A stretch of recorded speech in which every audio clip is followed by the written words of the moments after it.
de collusion avec les passeurs. Il y a eu des réactions assez vives d'ailleurs de la part évidemment de l'association. Deuxième élément, une date, le 23 mai prochain, nous allons voter pour les élections européennes et la question migratoire ne sera peut-être pas au centre tout à fait, mais elle sera assez centrale quand même, je pense, dans ce scrutin. On aura peut-être l'occasion aussi d'en dire quelques mots. Et puis, un troisième élément, c'est une tendance un peu de long terme, qui est la baisse de la natalité en Europe. Aujourd'hui, il naît à peu près 5 millions d'enfants en Europe, avec une baisse de l'ordre de 150 000 enfants de moins par année. Voilà, je vous laisse ces trois éléments en réflexion. Et je passe maintenant la parole à nos deux invités qui vont donc parler successivement une vingtaine, 25 minutes chacun, qui auront sans doute aussi l'occasion d'échanger entre eux et avec nous, puisque c'est l'approche un peu dialogue et interactive qui a été privilégiée. Je vous rappelle qu'à l'issue de l'intervention, vous serez invité à venir, comme à chaque fois, consommer au bar de l'atelier, puisque c'est notre façon de remercier le restaurant, l'atelier, de nous accueillir gracieusement pour ces séances. Voilà, et puis ensuite, il y aura évidemment les débats. Merci.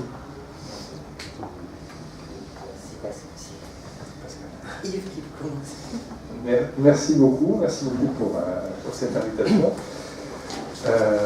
Pour débattre d'une question importante et sensible, et pour en débattre en plus avec Anne Roland, avec qui nous partageons beaucoup d'accords et parfois de désaccords, donc peut-être que ceux-ci seront discutés ce soir. Et en tout état de cause, je suis très heureux d'être ici ce soir. Karine me pardonnera mon impolitesse, normalement ce sont les dames d'abord, mais lorsqu'on a décidé de présenter cette discussion, on s'est dit qu'on allait peut-être partir d'abord des questions européennes pour ensuite parler de questions un petit peu plus locales. Donc moi je suis la partie plus européenne et Karine sera la partie un petit peu plus locale. Donc ce n'est pas une impolitesse de ma part, mais simplement une organisation du débat comme celle-ci. Je vais rentrer directement dans la présentation d'un certain nombre de choses et notamment répondre à la question qui était soulevée en introduction sur la déclaration du ministre Castaner sur les liens supposés, présumés entre les organisations de sauvetage et les passeurs.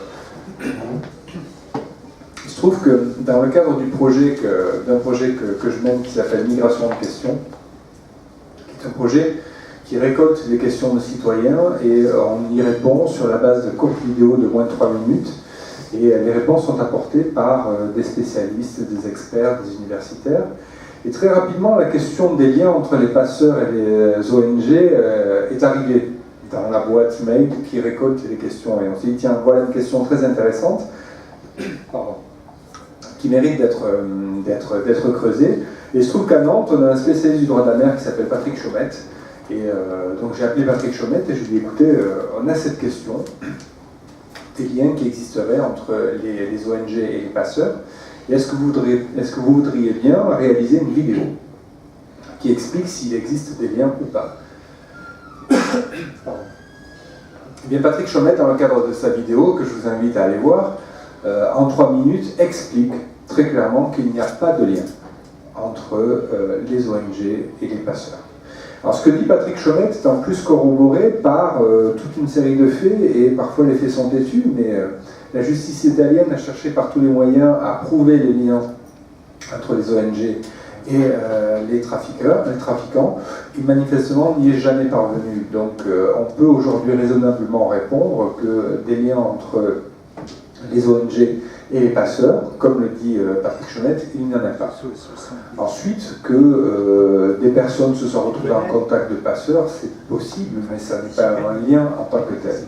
Et dernier élément, et ça peut-être que Karine pourra le confirmer dans le cadre de ses activités, en tous les cas, moi c'est ce qui ressort de différents entretiens que j'ai avec des avocats en droit des étrangers, qui expliquent finalement que les supposés passeurs qui sont sur les embarcations sont généralement des personnes qui veulent faire la traversée, à qui les réels passeurs c'est-à-dire ceux qui se font beaucoup d'argent sur le dos de la misère humaine, des crapules, si on veut les qualifier à peu près correctement, eh bien, oblige une personne à monter dans le bateau avec un téléphone, avec un numéro de téléphone à appeler, et donc cette personne, si elle refuse, eh bien, elle est abattue sur le champ, et vu qu'elle a quand même l'espoir de pouvoir atteindre le rivage nord de la Méditerranée, eh bien, cette personne endosse le supposé rôle de passeur. Donc les liens entre les passeurs se feraient soi-disant à ce moment-là aussi, mais il n'y a aucun lien, puisque la réalité c'est que ces personnes-là sur les embarcations sont forcées d'avoir un téléphone et sont forcées, pour tout simplement sauver leur vie et celle des personnes dans les embarcations, d'appeler le numéro qu'on a envie d'appeler. Et je trouve que le numéro qu'on a donné est un numéro aussi soit d'une association, soit tout simplement du centre de coordination de Malte ou de Rome. Donc je crois que la question est suffisamment sensible et il est particulièrement étonnant de se rendre compte qu'un ministre de l'Intérieur français ait pu, la semaine dernière, et maintienne encore cette allégation, comme ils ont été à de multiples reprises à maintenir des discours qui n'ont jamais été prouvés en réalité. Alors quand je parle de preuves, ce sont des preuves qui seraient rapportées soit par la justice, soit par des chercheurs qui, dans le cadre de leur recherche au cours de plusieurs mois ou de plusieurs années, ont démontré par exemple que de théorie de l'appel d'air, ça n'existe pas. Et il y a plein d'études britanniques qui démontrent que la question de l'appel d'air, ce qui motive en réalité la position de nombreux ministres de l'Intérieur de l'Union européenne à avoir des positions excessivement dures et restrictives vis-à-vis du phénomène migratoire, c'est basé sur une idée qui n'est scientifiquement pas reconnue. Donc on a aujourd'hui une théorie qui est très forte. Pascal Brice d'ailleurs le disait la semaine dernière et l'explique de manière assez claire dans son ouvrage. Cette question de l'appel d'air, elle a alimenté les discours du ministère de l'Intérieur depuis des années. Et il explique de manière assez claire que ce n'est pas en maltraitant les gens qu'on va les empêcher de venir. Or, l'idée de dire que plus on est violent ou plus on maltraite les gens, et moins ils seraient amenés à arriver sur notre territoire, ce qui là aussi reste à démontrer. Donc ça m'a permis de vous parler en même temps de ce petit projet-là, qui connaît aujourd'hui son petit succès d'estime. Il y a une trentaine de vidéos qui ont pour objectif en fait de répondre à des questions de citoyens que nous avons reçues via un email. Et il y a une vidéo que j'aime tout particulièrement parce qu'elle choque par son intitulé, mais son intitulé n'est pas autre chose qu'une question qu'on a reçue, c'est pourquoi est-ce qu'on n'enferme pas tous les migrants pour les expulser d'un seul coup? Ce qui, au bout du compte, pourrait être une discussion qu'on pourrait avoir un samedi soir, aux alentours de 1h, 2h du matin, au comptoir de l'atelier, après avoir bu quelques verres, de se dire finalement c'est beaucoup plus simple. On les enferme tous, on les renvoie tous d'un seul coup. Bien, la professeure de droit belge qui répond à cette question explique de manière très claire et très pédagogique les raisons qui font qu'il y a des raisons de principe, des raisons juridiques et des raisons pratiques qui font qu'on n'enferme pas tout le monde pour les expulser tous d'un seul coup, et que ça fait partie des valeurs aussi et du droit qui constitue nos sociétés européennes, de ne pas renvoyer tout le monde d'un seul coup de manière arbitraire et sans prise en considération d'un élément qu'on a tendance souvent à oublier dans le cadre des discussions sur les migrations, c'est que nos sociétés européennes sont fondées sur un principe et une exception. Le principe, c'est la liberté. L'exception, c'est la privation de liberté. Eh bien, ce principe et cette exception qu'on aime bien voir appliquer à nous-mêmes, eh bien, s'applique aussi à tous les êtres humains qui arrivent sur cet espace, normalement, lorsque les États appliquent correctement leurs obligations. Donc, voilà le type de questions auxquelles on a décidé de répondre. Et une autre question qui n'était pas vraiment une question, mais qui nous a permis, nous, de rentrer un petit peu dans la thématique, qui était de dire, mais pourquoi est-ce que la question migratoire est une question qui va être importante, notamment dans le cadre de la campagne européenne. Et là, je vous invite à aller voir la réponse qui est donnée par Enrico Letta, l'ancien Premier ministre italien, qui au-delà de ses qualités aujourd'hui de doyen à Sciences Po, a été Premier ministre pendant une année, mais a aussi et surtout été celui qui a pris la décision de lancer en Méditerranée en 2014 en 2013 une grande opération de sauvetage appelée Mare Nostrum. Alors, tout le monde parle, enfin beaucoup de personnes font référence à Mare Nostrum, et Mare Nostrum est une décision qui a été prise par Enrico Letta dans le cadre de son gouvernement, qui, grosso modo, qui disait on ne peut plus continuer à avoir autant de personnes qui décèdent en Méditerranée sans rien faire. Et donc si personne ne fait quelque chose, l'Italie le fera toute seule, et donc ils ont lancé cette opération de sauvetage en Méditerranée qui a duré une année. Et donc Enrico, dans cette vidéo, explique aussi les raisons pour lesquelles, à son avis, la question migratoire est une question qui va être importante et qui est importante dans le cadre de la campagne européenne et qui va aussi nous habiter pendant longtemps. Voilà pour la présentation d'un certain nombre des activités que je mène. Et une autre activité que je mène est d'essayer de regarder, d'analyser, de comprendre ce qui se passe au niveau de l'Union européenne en termes de questions migratoires. Au fond, je suis vraiment désolé, il y avait un chat dans mon assiette. Non, c'est au fond, pourquoi cette question-là est une question européenne? La réponse est simple. C'est parce que en 1999, les chefs d'État et de gouvernement, en fait les États européens, ont adopté un traité qui s'appelle le traité d'Amsterdam. Le traité d'Amsterdam est un traité qui attribue à l'Union européenne une compétence pour intervenir dans le domaine de l'asile et de l'immigration. Attribuer une compétence à l'Union européenne, c'est tout simplement donner à l'Union européenne le pouvoir d'adopter des règles qui vont s'appliquer à tous les États membres de l'Union européenne. Pourquoi est-ce qu'en 1999, les États européens ont décidé de prendre cette question ultra sensible qui relève de la souveraineté des États et de dire que l'Union européenne peut s'en occuper? Pour une raison assez simple, finalement, mais qui n'apparaît pas de manière aussi évidente, c'est parce que les États européens partagent un espace commun, qui est un espace qui leur permet de circuler tous librement sur ce territoire sans qu'il y ait de contrôle aux frontières intérieures, ça s'appelle l'espace Schengen. Et à partir du moment où vous créez un espace où les personnes peuvent circuler sans être contrôlées du sud du Portugal au nord de la Suède, eh bien, la création de cet espace postule à un moment donné qu'on coordonne, ou voire même qu'on harmonise les politiques migratoires des États européens. Donc la création de l'espace Schengen, qui est entré en vigueur en 1995, a appelé en fait le mouvement de ce qu'on appelle de manière barbare la communautarisation des politiques migratoires, c'est-à-dire la possibilité pour l'Union européenne d'intervenir dans le domaine de la gestion des frontières, de l'asile et de l'immigration. 1999-2019. En réalité, ça fait 20 ans aujourd'hui que l'Union européenne intervient dans ce domaine. Et si on regarde bien ce qui a été mon rôle depuis 1999, l'évolution de la politique migratoire de l'Union européenne, eh bien on se rend compte que l'Union européenne a adopté un nombre impressionnant de règles qui vont venir harmoniser les droits nationaux de l'asile et de l'immigration.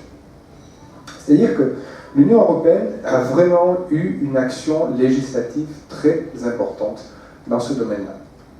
Mais si cette action-là a été très importante, elle a aussi été considérablement déséquilibrée. Parce qu'en fait, on peut résumer l'action de l'Union européenne dans le cadre de la politique migratoire en 3 blocs. Le premier bloc, c'est celui dans lequel les règles européennes ont été excessivement importantes. C'est-à-dire que les États européens ont été d'accord d'avoir des règles communes, très poussées, dans un domaine particulier qui est celui de la gestion des frontières extérieures de l'espace Schengen. Le contrôle de la frontière extérieure est très certainement le seul domaine dans lequel le consensus est généralisé dans les États européens. Tous les États européens sont d'accord pour adopter des règles communes pour renforcer le contrôle des frontières extérieures de l'espace Schengen. Donc on a eu toute une série de règles, plus toute une série de dispositifs, comme l'agence Frontex, qui sont venus en fait faire du contrôle de la frontière extérieure de l'espace Schengen une politique excessivement développée au niveau de l'Union européenne. À cette politique-là s'accompagne aussi désormais la politique du retour des personnes en situation irrégulière, qui est une priorité de beaucoup et de nombre d'États européens. Ça, c'est le premier bloc, c'est le bloc dans lequel l'action de l'Union européenne a été très importante. Le deuxième bloc, c'est celui de la politique d'asile. C'est à tort qu'on dit qu'il n'y a pas de droit d'asile européen. Il existe un droit d'asile européen, mais qui est inachevé. L'Union européenne a adopté un ensemble très important de règles dans le domaine de l'asile qui a eu pour effet d'harmoniser en fait la pratique des États. Je vais vous donner deux exemples qui me semblent être assez parlants. Avant qu'on ait des règles communes, c'est-à-dire une règle qui s'applique dans tous les États membres de l'Union européenne, eh bien on avait des interprétations différentes de la Convention de Genève sur le statut des réfugiés. Certains États considéraient qu'on pouvait attribuer le statut de réfugié à des personnes qui étaient persécutées en raison de leur orientation sexuelle, autrement dit aux homosexuels. Et d'autres États considéraient qu'on ne pouvait pas accorder le statut de réfugié à des homosexuels persécutés en raison de leur orientation sexuelle, mais qu'on pouvait les protéger sous un autre statut.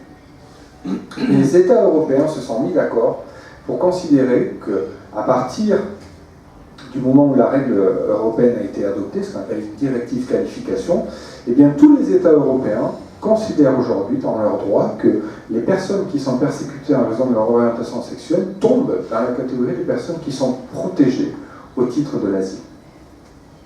Ça, c'est un exemple d'harmonisation, en fait. Quand certains le reconnaissaient, d'autres ne le reconnaissaient pas. Maintenant, c'est terminé. Tout le monde reconnaît la protection type, ce qu'on appelle type Genève, aux homosexuels.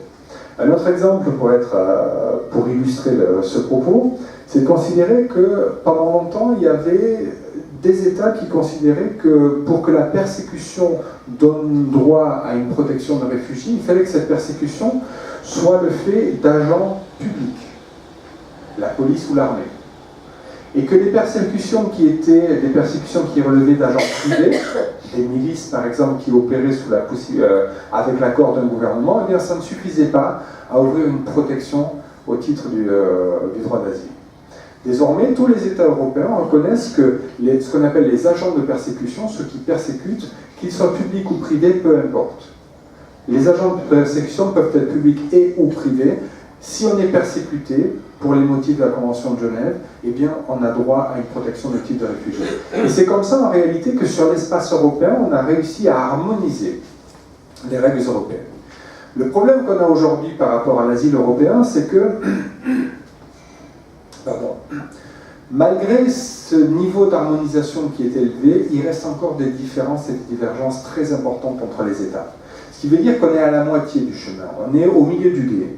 Et il faut continuer ce travail pour faire en sorte que moi, si je suis par exemple afghan, et que je dépose ma demande d'asile en Espagne, au Portugal, en Allemagne, en Suède, en France, en Belgique ou aux Pays-Bas, je dois avoir la même chance d'être reconnu réfugié, quel que soit l'État dans lequel je dépose ma demande d'asile. Aujourd'hui, ça n'est pas le cas. Il y a aujourd'hui encore des différences de reconnaissance qui sont très importantes. Quand les Afghans ont 90% de chances d'être reconnus dans un État, c'est 10% ou 20% dans un autre État membre de l'Union européenne. Ce qui veut dire qu'on n'a pas encore créé ce qu'on appelle un régime d'asile européen commun. Et c'est là qu'il faut qu'on continue à travailler pour faire en sorte que l'espace européen devienne un espace de protection et pas un espace de loterie comme c'est le cas aujourd'hui. Parce qu'aujourd'hui, en fonction de l'état dans lequel votre demande d'asile va être examinée, eh bien, vous avez plus ou moins de chances d'être reconnu réfugié. Et ça, c'est pas normal dans un espace qui se veut un espace européen commun de l'asile. Et c'est un des grands enjeux, à mon avis, des années à venir, qui est de terminer ce travail-là, en faisant en sorte que, quel que soit le pays dans lequel je dépose ma demande d'asile, et quel que soit le pays dans lequel ma demande d'asile est examinée, eh bien, j'aurai les mêmes droits, j'aurai les mêmes procédures et j'aurai la même chance d'être reconnu réfugié, que ce soit au Portugal, en Espagne, aux Pays-Bas, en Belgique, en Norvège, ou en Suède ou en France. Et ça, c'est le grand enjeu qui pourrait être atteint, d'ailleurs, avec la création de ce qu'on pourrait appeler un office européen de l'asile. Donc ça, ce sont des choses qui sont sur la table des réflexions. Très certainement que la campagne européenne qui s'ouvre va permettre d'en discuter, mais je pense que c'est un des grands enjeux. Donc, premier bloc, la gestion des frontières extérieures de l'espace Schengen et le retour des personnes en situation irrégulière, il y a un consensus généralisé des États européens pour agir dans ce domaine-là. Deuxième bloc, l'asile. On a fait une partie du travail, il faut désormais terminer le travail pour être sûr que quel que soit le pays dans lequel j'arrive, eh bien, je puisse être reconnu réfugié, que j'ai les mêmes chances dans un pays que dans l'autre. Et troisième élément, ce qu'on appelle les règles de l'immigration légale. Et ça, c'est tout simplement le parent pauvre de la politique, parce que les États européens considèrent toujours que l'immigration légale, ça relève de leur souveraineté. C'est moi qui décide de qui entre et qui séjourne dans mon pays, que ce soit aux fins des études, aux fins du travail. Même s'il y a des débuts d'harmonisation, l'harmonisation est très minime, parce que les États européens considèrent qu'on est toujours dans le domaine de la souveraineté. Alors vous allez me dire, mais j'arrête pas de parler des États européens, et je parle des États européens à dessein, parce que il est assez commun finalement de critiquer l'Union européenne, et Dieu sait que l'Union européenne peut être critiquée sur de nombreux points, et en particulier sur cette question des politiques migratoires. Mais une chose que je voudrais dire et répéter pour certains qui l'ont peut-être déjà entendu, et je m'excuse pour cette répétition, c'est que l'Union européenne ne peut agir qu'à une seule condition. Une et unique condition, c'est que les États européens acceptent d'agir dans le cadre de l'Union européenne. Si les États européens refusent d'agir ensemble dans le cadre des institutions européennes, c'est-à-dire d'adopter des règles communes, eh bien l'Union européenne ne peut rien faire. Et vous pouvez avoir le plus beau Parlement européen que vous voulez, vous pouvez avoir la plus belle Commission européenne que vous voulez, dès que les États européens ne sont pas d'accord pour intervenir dans un domaine, eh bien l'Union européenne est dépourvue de moyens. Donc les États européens ont un rôle tout à fait déterminant dans ce dispositif, et on voit que ce dispositif est en réalité totalement grippé. Et il est grippé notamment depuis 2015, et je terminerai par cette fameuse crise, alors crise des réfugiés, crise des migrations, crise migratoire, crise de l'accueil, crise politique, crise européenne, on peut, tous les qualificatifs, crise de la solidarité, tous les qualificatifs existent, sont valables, parce que tous permettent d'aborder la question sous un angle particulier. La réalité, c'est que pour moi, au-delà d'une crise, c'est une triple crise. C'est une crise de solidarité, c'est une crise de l'accueil et c'est une crise politique. Et c'est une crise politique profonde parce que l'arrivée en nombre significatif à l'été 2015 de, en gros, 1 million de personnes sur le territoire européen a eu deux effets qui sont dévastateurs. Le premier, c'est que dans le cadre de la gestion des politiques migratoires, c'est un peu le domaine de la cécité. En gros, aujourd'hui, il y a une formation au niveau de l'Union européenne des ministres qui s'occupent de ce qu'on appelle la justice et les affaires intérieures, en termes de questions aussi migratoires. Ce conseil des ministres est essentiellement composé de ministres de l'Intérieur. Le ministre de l'Intérieur, c'est le ministre de la Sécurité intérieure. Ce qui se passe au-delà de la frontière, ce n'est pas son job. Parce que c'est le job du ministre d'à côté, c'est le ministre des Affaires étrangères. Donc le ministre de l'Intérieur, il dit, les questions migratoires, c'est moi.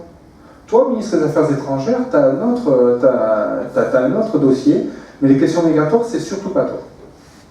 Et dans toutes les administrations du monde, et notamment dans toutes les administrations européennes, chacun fait très attention à ce que son précaré soit conservé et que le voisin ne vienne pas empiéter sur son domaine de compétences. Donc, on a des ministres de l'Intérieur qui disent la question migratoire, c'est moi. Sauf qu'en 2015, il y avait un tout petit problème, c'est que la guerre en Syrie avait quand même projeté sur les routes de l'exil des millions de personnes qui étaient pour la grande majorité en Turquie, au Liban, en Jordanie, que tous les rapports étaient écrits noir sur blanc et qui disaient attention, la situation est en train de devenir très grave dans ces trois pays-là. On enregistre des arrivées de plus en plus importantes de demandeurs d'asile syriens sur le territoire européen et rien n'indique que la situation va s'arranger.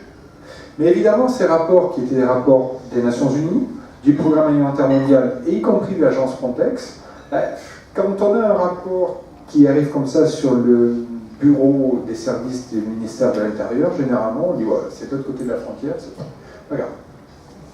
La sécurité intérieure, c'est l'intérieur. Et le problème, c'est que cette logique-là a empêché les États européens d'anticiper le phénomène.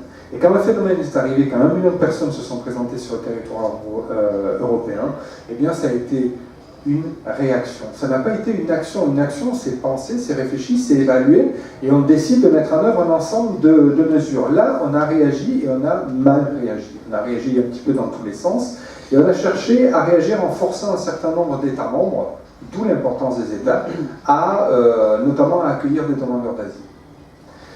Et ce qui s'est passé en 2015, ce qu'on n'avait pas vu arriver, personne n'avait vu arriver, qu'il restait une division excessivement profonde entre les États de l'Est de l'Europe et les États de l'Ouest de l'Europe. La France, l'Allemagne, la Grande-Bretagne vivent le multiculturalisme au quotidien. C'est une réalité de ces pays-là. Et ça ne pose aucune question. En revanche, en Europe centrale et orientale, c'est quelque chose qui n'existe pas, qui n'est pas expérimenté. D'ailleurs, les pays d'Europe centrale et orientale n'ont pas chez eux un problème d'immigration, ils ont chez eux un problème d'émigration. En 20 ans, ils ont perdu 18 millions de leurs citoyens qui sont partis travailler en Europe de l'Ouest. Donc, les États d'Europe centrale et orientale, non seulement n'ont aucune référence sur la question de l'immigration, mais en plus, ils n'ont aucune expérience du phénomène migratoire. Tant et si bien que la question qui a été de leur dire à un moment donné, on vous oblige à prendre des demandeurs d'asile et des réfugiés, pour eux a été une ligne rouge infranchissable et continue d'être une ligne rouge infranchissable. Pour vous donner un exemple qui, à mon avis, est absolument parlant, c'est celui de la Pologne. La Pologne est intervenue il y a quelque temps devant la Cour de justice de l'Union européenne dans une affaire et a dit cette chose qui est significative pour illustrer la manière dont cette question-là percute frontalement et de manière très puissante ces États d'Europe centrale et orientale. La Pologne dit: si on nous oblige à accueillir des demandeurs d'asile sur notre territoire, ça risque de rompre, et j'ouvre les guillemets, l'homogénéité ethnique de la société polonaise. Ça dit combien ces sociétés-là n'ont pas de connaissances, n'ont pas le rapport du phénomène migratoire, et combien ces sociétés-là ont une crainte par rapport à ce phénomène.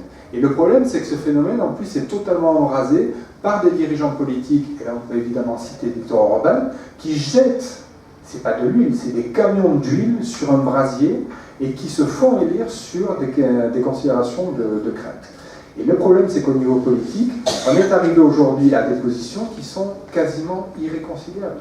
Il n'est plus possible aujourd'hui d'obtenir ou d'adopter des décisions communes au niveau de l'Union européenne sur toute ou partie du champ de la politique migratoire. En gros, Viktor Orban et Kaczynski et les autres ont totalement grippé la machine en disant, sur cette question-là, nous n'avancerons pas. Alors, il n'y a qu'un seul domaine sur lequel, je vous rassure, ils acceptent toujours d'avancer, c'est toujours le même, c'est la gestion et le renforcement du contrôle des frontières externes de l'espace Schengen. Là-dessus, tout le monde est d'accord pour continuer à avancer. L'idée de sécuriser les frontières, d'augmenter les contrôles, de renforcer les contrôles, est une idée qui, est tout à fait ancrée dans l'esprit de certains dirigeants politiques, et deux, est une idée qui, dans l'esprit d'autres dirigeants politiques, on peut penser aux dirigeants politiques français, est une idée qui, de toutes les manières, n'a pas de coût politique, puisque précisément, cette mesure vise à renforcer les contrôles à l'entrée, et puis, quitte à renforcer les contrôles, à quand les barbelés, Orban l'a déjà fait. Donc, et puis personne ne lui a remis parce qu'on ne peut rien lui dire. Mais si Orban l'a fait, qui sera le prochain sur la liste? Donc là, on est véritablement dans une situation d'ancrage d'une crise politique très profonde et de laquelle il me semble tout à fait compliqué, si ce n'est impossible de se sortir, à moins, je terminerai par là, de casser le jouet. Et casser le jouet, c'est finalement casser la coopération européenne sur les questions d'asile et d'immigration. Et si vous vous rappelez ce que je vous ai dit au début, où est-ce que la politique européenne trouve sa source? C'est dans l'espace Schengen. Très certainement que si on n'arrive plus à trouver de solutions communes sur ces questions d'asile et d'immigration, eh bien l'espace Schengen risque au mieux d'être sclérosé avec le rétablissement des contrôles frontières intérieures, comme c'est le cas en France pour des raisons de terrorisme depuis le 13 décembre 2015, et comme c'est le cas aussi pour des raisons migratoires dans 5 autres États membres, Autriche, Allemagne, Danemark, Suède, Norvège. Les contrôles frontières intérieures ont été rétablis sur toute cette route-là depuis septembre 2015, et ça fait donc 3 ans qu'on a aujourd'hui des contrôles frontières intérieures. Donc on a un espace Schengen qui commence à être morcelé. Ça, c'est la solution la moins pire. La pire, c'est qu'à un moment donné, l'espace Schengen explose. Et qu'il explose avec 2 blocs. D'un côté, ceux qui pourront avoir un mini-espace Schengen. Et il y a 2 ou 3 ans, on avait les Néerlandais qui avaient fait une proposition en ce sens. Et ceux qui vont réussir à se faire leur mini-espace Schengen et ceux qui en seront exclus. Quand on lit un certain nombre de choses, on n'est pas très très loin. Lorsque Emmanuel Macron, dans sa lettre, dit on va exclure ceux qui ne jouent pas leur rôle, le jeu de la solidarité et de la responsabilité, bah, c'est l'idée qu'à un moment donné, il y aura ceux qui pourront bénéficier de l'espace Schengen et ceux qui n'en feront pas partie. Et là où je veux souligner un petit point, et je terminerai vraiment par là, c'est que l'espace Schengen, c'est le marché intérieur. Le marché intérieur, c'est un espace de liberté de circulation, non seulement des personnes, mais aussi des services, des capitaux et des biens. Quand on voit l'économie telle qu'elle fonctionne aujourd'hui, on a sur nos tables plein de produits qui viennent de plein d'endroits différents, on consomme toute une série de produits qui sont fabriqués avec des choses qui viennent de plein d'endroits différents. Je ne sais plus combien une voiture, par exemple, il y a plein de pièces qui sont fabriquées partout en Europe et qui arrivent sur une chaîne de montage. La réalité, c'est que dans le monde interconnecté dans lequel on vit, le local est évidemment une chose qui est déterminante et qu'il faut continuer à développer, mais on ne peut pas, dans un monde mondialisé, vivre que de local. Et si on ne vit pas que de local, ça veut dire qu'on a des marchés, et un marché européen, c'est un marché intérieur, et si on commence à cloisonner ce marché intérieur, bah, tout simplement, les produits vont continuer à être fabriqués, mais le coût sera plus important. Et le coût plus important sera supporté toujours par le même, c'est-à-dire par le consommateur.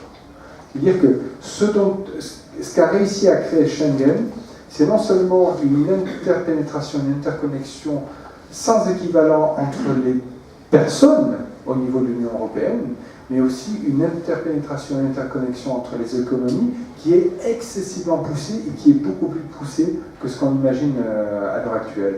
Et donc, le développement économique de l'espace européen passe avant tout par le marché intérieur. Et le marché intérieur, c'est Schengen. Si on n'a plus Schengen, on réduit le marché intérieur.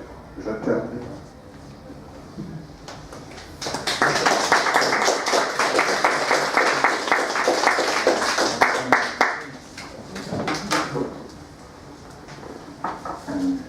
Bon, bah moi je vais rebondir sur tout ça. Je pense que je vais essayer de rester à l'échelle européenne parce qu'il y a beaucoup de choses à dire.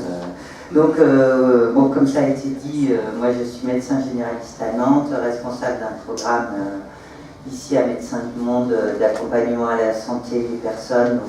C'est des mineurs non accompagnés qui n'ont pas été reconnus mineurs. Et c'est aussi toutes ces personnes qui sont dans les différents campements dont vous entendez parler, entre Davière, entre actuellement le gymnase à beau séjour. Donc tout ce dont on parle finalement a des conséquences en local. Et j'ai envie de repartir, moi. On pourra après, avec les questions, discuter de la réalité des personnes ici. C'est vrai que nous, à Médecins du Monde, on s'attache à la santé globale, c'est-à-dire que c'est la définition de la santé de l'OMS. Le fait d'être en bonne santé, ce n'est pas que ne pas avoir une maladie ou une infirmité, c'est un parfait état de bien-être physique, psychique et social. Et donc avec toutes ces conditions de non-accueil voulues par les États, instrumentalisées du point de vue politique par tous, et non pas qu'à l'est de l'Europe, ça a des conséquences très graves sur la santé des personnes qui arrivent épuisées après un parcours migratoire extrêmement dangereux et épuisant. Et les conditions de non-accueil, de non-respect du droit fait qu'ils sont dans un état physique et psychique souvent très dégradé, avec un vrai enjeu aussi sur la prise en charge de la santé mentale de ces personnes. On n'a pas du tout mis les moyens pour ça. Donc je vais repartir de plus loin. Je vais essayer de reprendre finalement ces questions européennes. Et donc la crise migratoire, il n'y en a pas, bien entendu. Je pense que tout le monde l'a compris. Il y a une vraie crise de la solidarité, comme l'a dit Yves, une vraie crise de l'accueil, une vraie crise de nous-mêmes, une vraie crise de nos valeurs.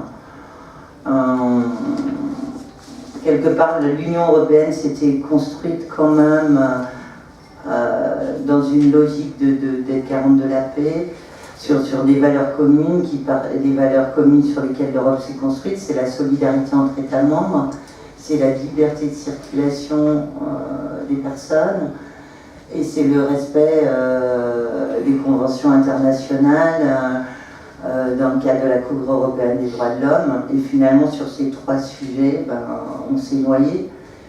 Nos valeurs se sont noyées. Et donc, déjà, il n'y a pas eu d'afflux massif. Il faut toujours... Alors, c'est parfait quand j'interviens avec Yves, parce que si je dis des faux chiffres, il pourra me reprendre. Voilà, il connaît tout par cœur. On est 650 millions d'Européens environ. On parle en 2015 un peu plus d'1 million de personnes, 1,5 million. Depuis la stratégie Europe forteresse, la façon de contrôler les frontières extérieures de l'Europe, ça a très bien fonctionné. Donc quelque part les chiffres ont énormément baissé. On était à 200 000 je crois l'année dernière, et là il n'y a plus personne qui arrive jusqu'à nous. Le nombre de personnes qui se noient en Méditerranée, on était à un moment à 1 sur 38. Le dernier chiffre que j'ai entendu, c'est 1 sur 19. Donc, quelque part, 1 sur 51. J'ai vu 1 sur 19, moi, récemment. Enfin, en tous les cas, voilà, c'est malheureusement, pour l'Europe, on les préfère morts au fond de la Méditerranée que présents sur nos trottoirs. Hein. Quelque part, c'est peut-être violent ce que je dis, mais c'est... parce qu'on veut pas d'eux sur les trottoirs de nos villes, on veut pas d'eux dans des squats, on ne se donne pas les moyens de les accueillir. Malgré le droit européen, il y a la directive accueil de 2013 qui prévoit tout ce en quoi les États doivent s'engager et doivent appliquer toute la législation qu'il évoquait. Prévoit que les personnes doivent avoir un logement, doivent avoir à manger à la faim, doivent avoir accès à l'hygiène et à la santé. Et donc, quelque part, on est à environ 40% de demandeurs d'asile non hébergés. Donc, il faut imaginer que sur l'année 2018, c'était à peu près 100 000 personnes. Donc, ça veut dire 40 000 personnes dans les rues. Et il y a des endroits où c'est absolument terrible. À Calais, il y a des expulsions, mais ils s'installent quelque part, on les expulse. 48 heures après, on les réexpulse.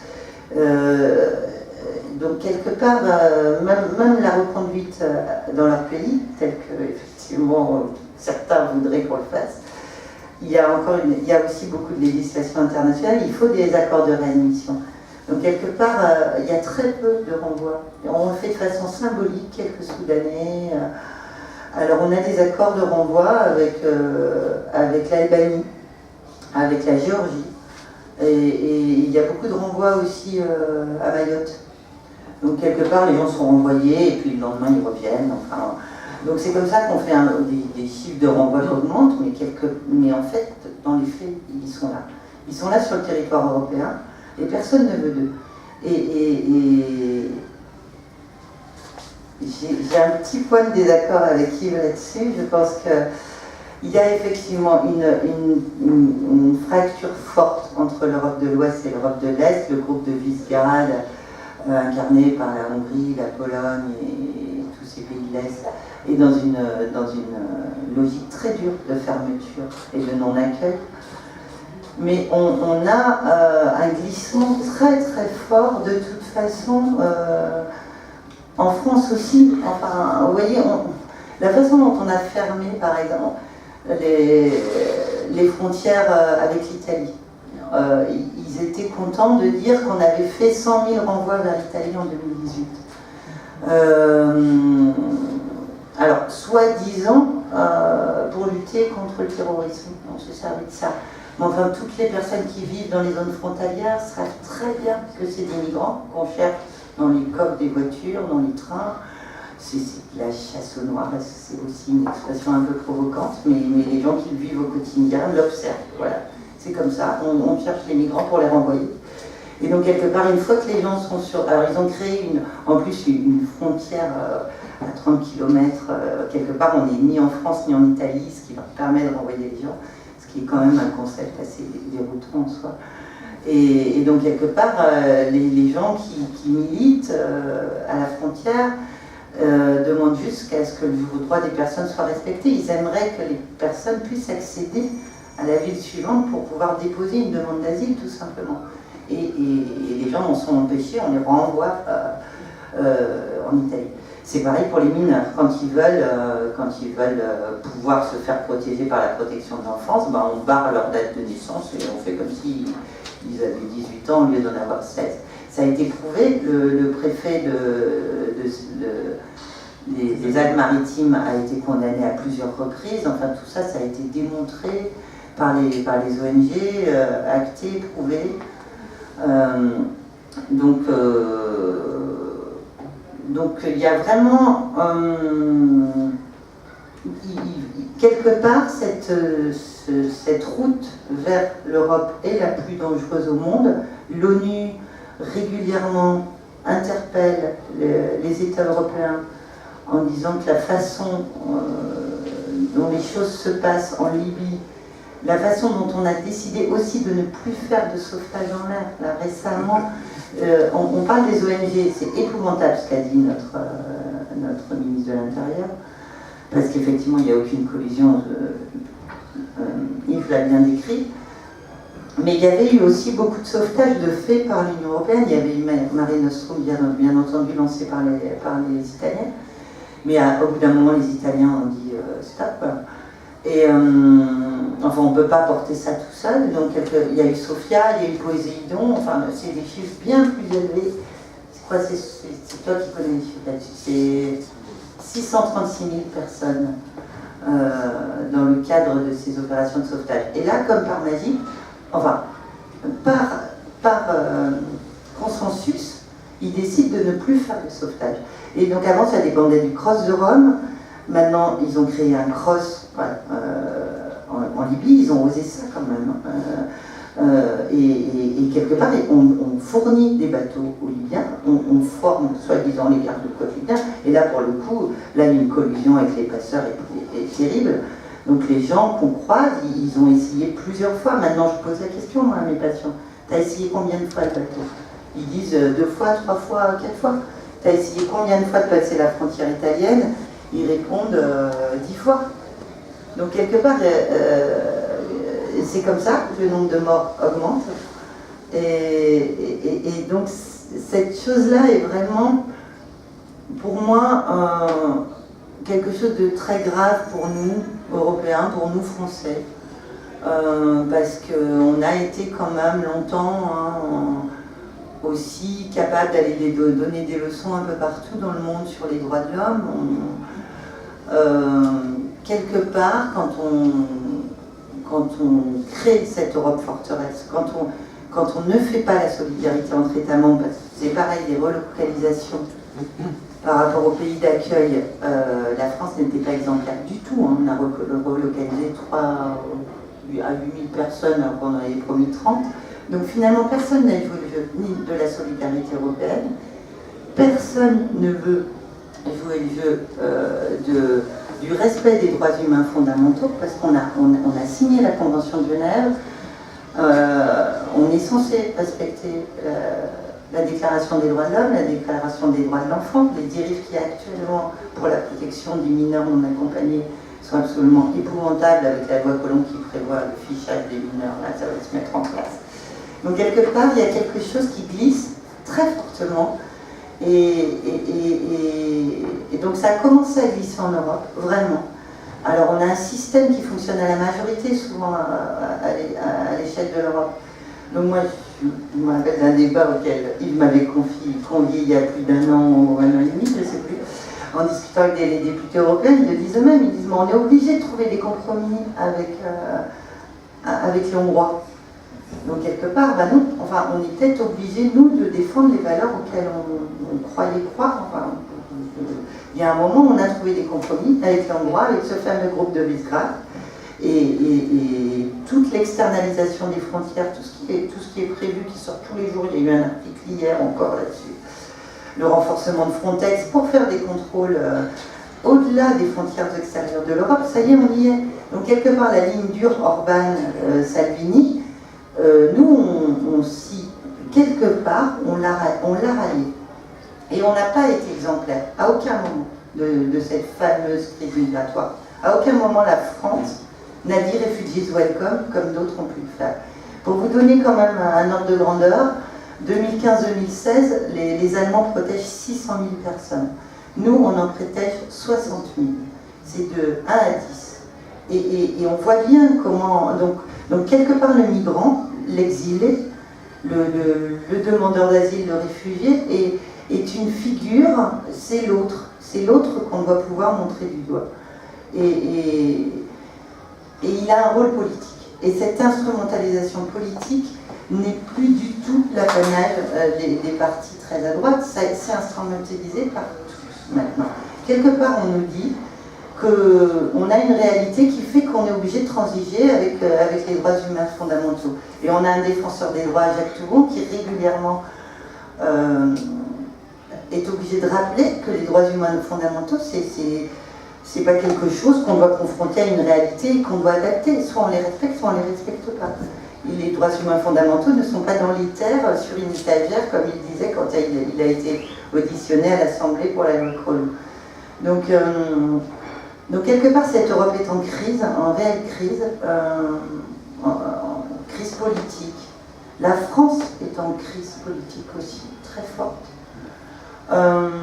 C'est une crise de nos valeurs, c'est une crise de nous-mêmes. On est en train de s'asseoir sur tout ce en quoi on croyait. Alors, localement, il se passe de très belles choses. Voilà, l'État est dysfonctionnant. Donc toutes ces personnes qui sont demandeuses d'asile, qui devraient être dans des cadavres, des centres d'accueil de demandeurs d'asile, sont donc sur des trottoirs ou dans des squats, sont donc expulsés en permanence. Donc quelque part, il y a énormément de solidarité citoyenne qui se met en place. À Nantes, c'est formidable tout ce qui se passe autour des mineurs non accompagnés, autour du square d'Avier, il y a eu énormément de choses. Il y a l'autre cantine qui a plus de 100 000 repas distribués quand même depuis cet été. Ils sont à 120 000 là, actuellement. Quand on passe là-bas, c'est formidable, il y a des stocks jusqu'au plafond, parce que les gens viennent donner, mais tous les jours, toutes les 3 minutes quand on y est. Tout le monde vient, les Nantais viennent donner. Il y a aussi finalement, ça impacte les territoires, cette défaillance de l'État voulue. Donc quelque part, tout le monde cherche à réagir, c'est les associations, bien sûr, c'est des collectifs qui se créent, c'est des citoyens, mais c'est aussi finalement les municipalités qui à un moment se retrouvent aussi contraintes d'agir parce que c'est pas tolérable pour personne, parce que et finalement ils sont pas si nombreux que ça. C'est ça qu'il faut comprendre. C'est qu'on a créé des gens errants un peu partout, parce que à un moment, l'Allemagne en a accueilli beaucoup, mais elle n'a pas protégé tout le monde. Donc il y a des gens qui n'ont pas été protégés en Allemagne qui viennent tenter leur chance ici. Ici, on n'en veut pas, donc on les expulse, donc ils vont d'une ville à une autre ville. C'est une errance perpétuelle, mais ils sont sur notre territoire. Alors, j'ai découvert avec toi cette question que tu disais, est-ce qu'on ne pourrait pas tous les renvoyer d'un coup?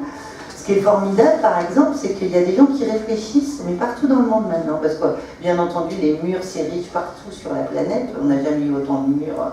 Donc, cette réalité dont on parle en Europe, elle est vraie aussi aux États-Unis avec le mur de Trump. C'est vrai avec la crise des Rohingyas. Et donc là, actuellement, au Bangladesh, ils ont prévu de mettre tous les exilés du Rohingya sur une île submersible où il n'y a absolument rien. Les Australiens aussi réfléchissent des îles pour mettre les exilés. Et nous, on a les Danois qui ont prévu, qui ont aussi suggéré ça. Donc je ne sais pas jusqu'où on va aller comme ça dans cette dérive terrible, mais on peut encore aller très très loin. Chaque jour, on se lève, on se rend compte qu'on est encore allé plus loin que la veille. On n'y croit pas, mais c'est encore possible. Et il ne faut pas oublier qu'on est la première ou deuxième zone économique mondiale, qu'on est en France la 5e ou 6e puissance économique mondiale. Tout d'un coup, il y a une cathédrale qui s'enflamme, il y a énormément de milliards qui apparaissent comme par magie. Donc, enfin, il y a vraiment... Et la migration africaine, de toute façon, les Africains migrent en Afrique. Vraiment, la plupart des migrations se font sud-sud. Ils vont en Afrique du Sud, ils vont au Nigeria, et ils sont quand même très très très peu arrivés jusqu'à nous. Et ces chiffres, il y a eu plus de 2 millions de réfugiés en Turquie, plus d'1 million au Liban, en Ouganda récemment, il y en avait plus d'1 million encore. Et nous, pour 60 000 personnes, 100 000 personnes, on devient tous fous et on n'a plus aucune valeur à défendre. Donc, alors qu'on est un pays extrêmement riche. Donc cette question-là, on doit la garder en tête tout le temps parce que accueillir dignement, ça nous coûterait 10 fois moins cher parce que ça coûte aussi très très cher ces politiques, vraiment. Parce que avoir toutes ces forces de l'ordre qui contrôlent partout, tout le temps pour renvoyer des gens qui le lendemain réessayeront pour les re-renvoyer. L'argent qu'on a donné à la Turquie au moment des accords UE-Turquie, c'était entre 3 et 6 milliards d'euros. Là, les moyens phénoménaux qu'on va donner à Frontex, non pas pour faire du sauvetage en mer, mais bien pour aller faire du contrôle en dehors de l'Europe. Tout ça, ça coûte très très cher. Si on décidait d'accueillir dignement, ça nous coûterait certainement 3 fois moins cher. Et par contre, c'est pas de la faute des Hongrois. Désolée d'insister là-dessus. Je pense qu'on n'a pas de politique migratoire en France depuis très longtemps. Cette peur de l'appel d'air, cette envie de pas trop en faire, de peur qu'ils aient tous envie de venir, ça fait 30 ans que ça dure. Là, on a franchi un cap de plus. Mais questionnons-nous. On a accepté aussi. Les barbelés, c'est pas Orban. Les barbelés, bien sûr, Orban a fait des barbelés. Mais nous, on a aussi la frontière de l'Angleterre à Calais. On est le seul pays au monde à avoir la frontière de quelqu'un d'autre sur notre sol. Et on parlait tout à l'heure de Melilla et Ceuta, ce qui se passe aussi dans les territoires au Maroc. Là, il y a des barbelés, des lames de fer, tout ça, et ça fait très longtemps, et c'est l'Europe, et c'est la France et l'Allemagne, c'est pas Orban qui a construit ces murs-là. Donc, interrogeons-nous sur ce qu'on a envie de défendre. C'est très important de comprendre que là c'est blanc et noir, il n'y a pas de gris possible. Soit on défend les droits humains fondamentaux, soit on défend le droit aux personnes de sauver leur vie et de pouvoir manger, dormir et être traité dignement dans la... Et je vais conclure là-dessus, c'est aussi un truc un peu... Mais c'est pas moi qui l'ai dit, c'est un peu provocateur, mais c'était Luc Lézieux qui disait s'il s'avère qu'ils sont traités comme des chiens errants, alors c'est dégueulasse. Et ça s'avère, et c'est dégueulasse, à l'échelle européenne et française.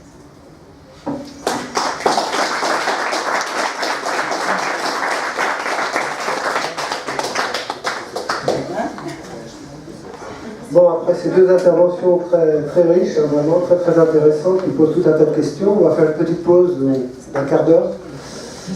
Donc je vous invite à aller prendre un verre et puis on se retrouve après pour les traditionnelles questions. D'accord ?